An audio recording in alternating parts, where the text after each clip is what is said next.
Келесі 2-де 63-ші есептің біріншісін шығарайын. 2, 3х қосылған 1, азайтылған 5х қосылған 1. Тең. Жақшаны ашып алам. Ол үшін екі санын 1-1 жақшаның ішінде тұрған сандарға көбейтіп шығам. 2-ні 3-ке көбейтсек 6х қосылған 2 минус, дәл солай 5-ті де орындаймын. 5-ті х-ке көбейтсек 5х минус 5-ті 1-ге көбейтсек 5-ке тең болады. Тең. Енді ұқсас мүшелерді біріктіремін. 6х-тен 5х-ті азайтсақ, х-тің өзіне тең болады. 2-ден 5-ті азайтсақ, минус 3-ке тең болады. Енді бұл өрнектің нәтижесі. Х-іміз 2-ке тең екен, орнына апарып қоямыз. Сонда 2 азайтылған 3 нәтижесі тең болады минус 1-ге. Біріншінің жауабы минус 1 екен. Келесі екіншісін шығарайық. 20х азайтылған 4, 2х азайтылған 1 қосылған 5, 1 минус 2х тең. Енді жақшаның ішін ашып аламын. Бірінші 20х-тің өзін жазып қоямыз. Азайтылған 8х болады.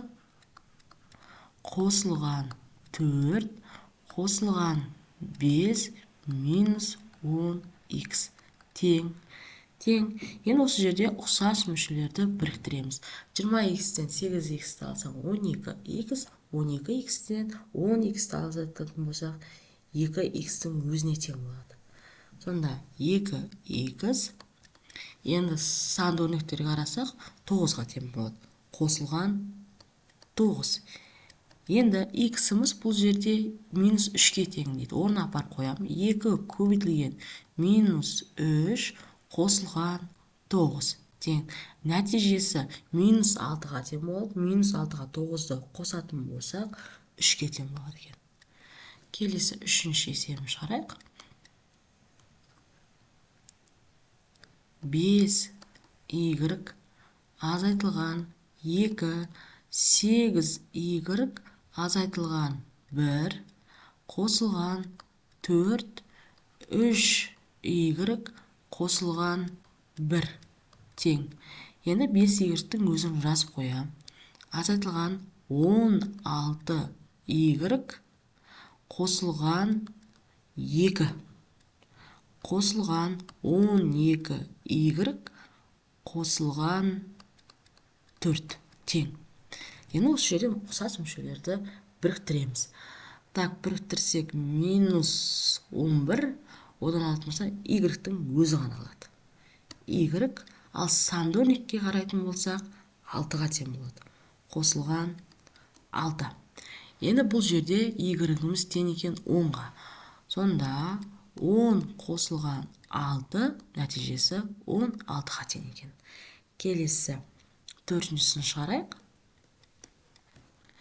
12, 2 азайтылған 3m қосылған 35m азайтылған 9m қосылған 1 тең. Так, көбейтетін болсақ 24-ке тең азайтылған 36m қосылған 35m-нің өзін жазып қоям. Енді екінші жақшаны ашып шығам. Минус 9m болады. Минус 9 тең. Енді ұқсас мүшелерін біріктейік. Так, минус 1 болады. Минус 10 болады екен. Тең минус 10m. Енді санды өрнектерге қараймыз. Азайтатын болсақ 15-ке тең. Қосылған 15. Енді m-іміз 2-ке тең екен. Минус 10 көбейтілген 2 қосылған 15. Минус 20-ға тең. Оған 15 қосатын болсақ минус 5-ке тең болады екен. Сонымен есебіміз аяқталды. Келесі 2-де 64-ші есебіміз. Біріншісін шығарайық. 10 көбейтілген м қосылған 5 қосу 2 минус 2n қосылған 3n тең. Жақшаны ашып шығамыз, 1-1 көбейтеміз.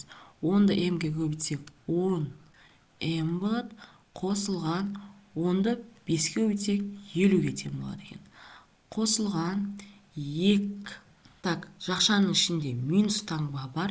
Минус таңбамен ашамыз, сонда минус болады. Минус 4м қосылған 6n тең. Енді ұқсас мүшелерді біріктірейік. 10м-нен 4м-ді азайтатын болсақ, 6м-ге тең. n қосылған 6n деп жазамыз. Қосылған 50. Келесі екінші есебін шығарайық. 7x 4y азайтылған x қосылған 4x x азайтылған 7y тең. Көбейтіп, жақшаның әрбір мүшесіне көбейту арқылы жақшаны ашып шығамыз. Сонда 28xy болады. Азайтылған 7x-тің квадраты қосылған 4x-тің квадраты минус 28xy тең. 28 мен 28-дің бірі алды, минус 1 плюс қысқарып кетеді. Тең болады бізе минус 7x-тің квадраты қосылған 4. Бұл жерде қосып жіберсек болады екен негізі. 4x-тің квадраты. Бұның нәтижесі минус 3x квадратқа тең. Соң жауап осы. Бірден кейін мынаны жазсақ та болады. Келесі үшіншісін жазайық. Үшіншісі бізде 4a 7x минус 1 азайтылған 7 4ax қосылған 1 тең. 1-1 көбейтетін болсақ, 28ax минус 4a минус 28ax минус 7-ге тең. Так, ұқсас мүшелер болса біріктіреміз, яғни біреу минус, біреу плюс болғандықтан жойылып кетті. Қалды бізде минус 4a және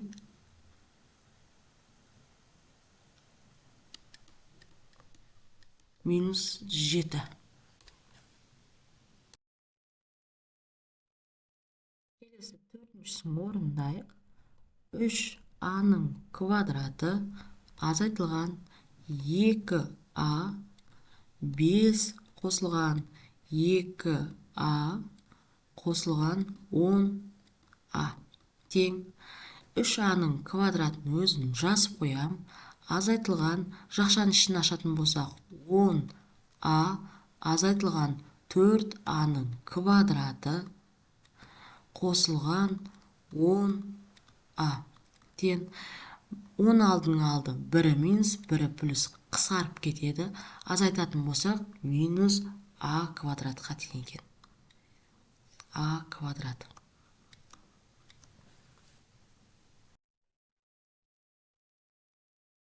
Бесіншісін шығарайық.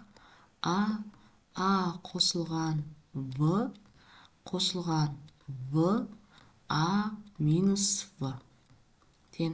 Жақшаның ішін ашып шықсақ, a квадрат қосылған a v қосылған a v минус v квадрат тең.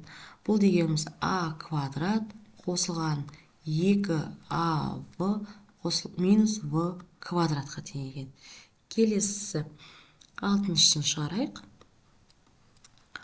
2a-ның квадраты минус a 2а азайтылған 5в минус в 2а азайтылған в тең. Так, 2а квадраттың өзін жазып қоям. Минус 2а квадрат плюс 5av минус 2va плюс v-ның квадраты болады. Тең. Мына екеуі жойылып кетеді. Так, 5av-дан 2av-ны азайтатын болсақ, 3av-ға тең. Қосылған v-ның квадратына тең болады екен.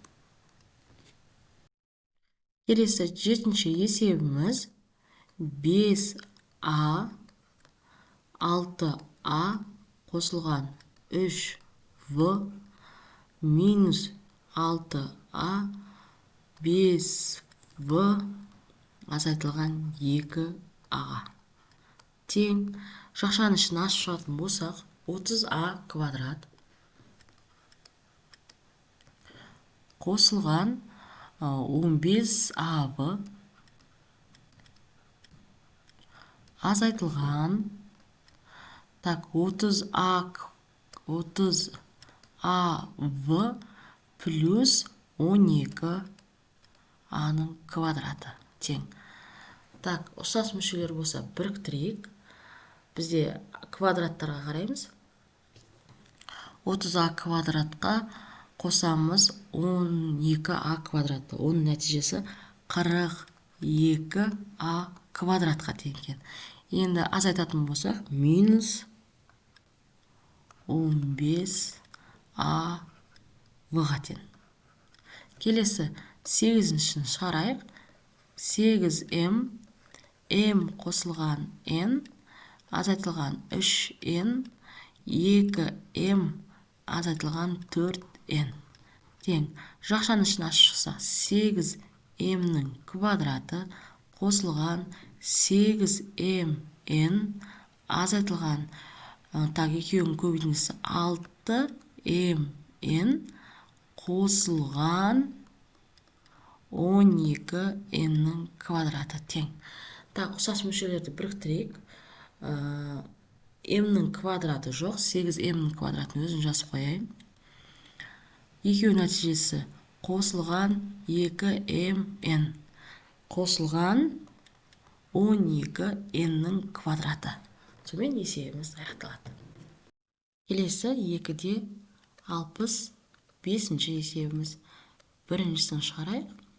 8b-ның 3-ші дәрежесі.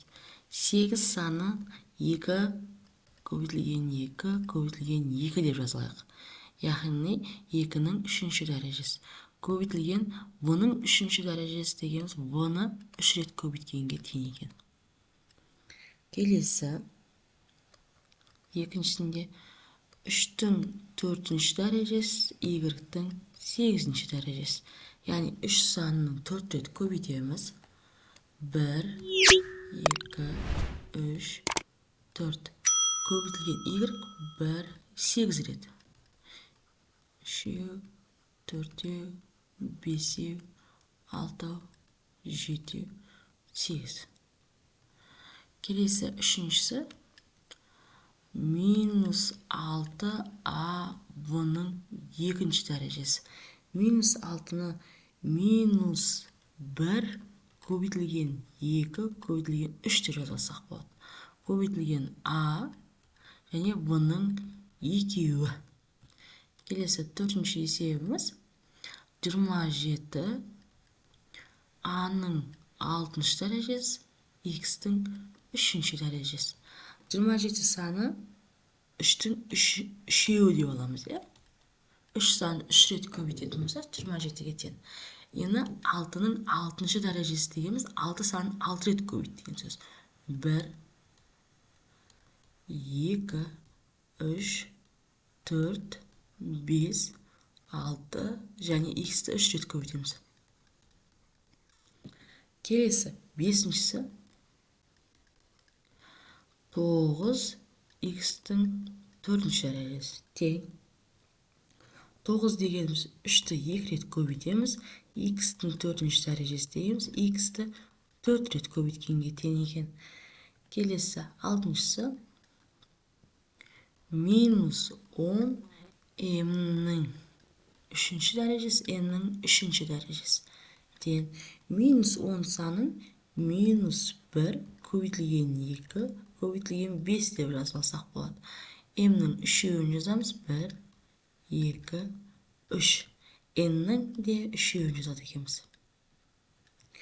Келесі, 7-шісінде A-ның 6-шы дәрежесі. Бұл дегеніміз A әріпін 6 рет көбейтеді екенбіз. Келесі 8-шісі 81 Y-тің 8-ші дәрежесі. 81 санын 3-ті 4 рет көбейтіп алғанға тең екен. Ал Y-тің 8-ші дәрежесі дейміз. Y-ті 8 рет көбейтеміз. 1, 2, 3, 4, 5, 6, 7, 8.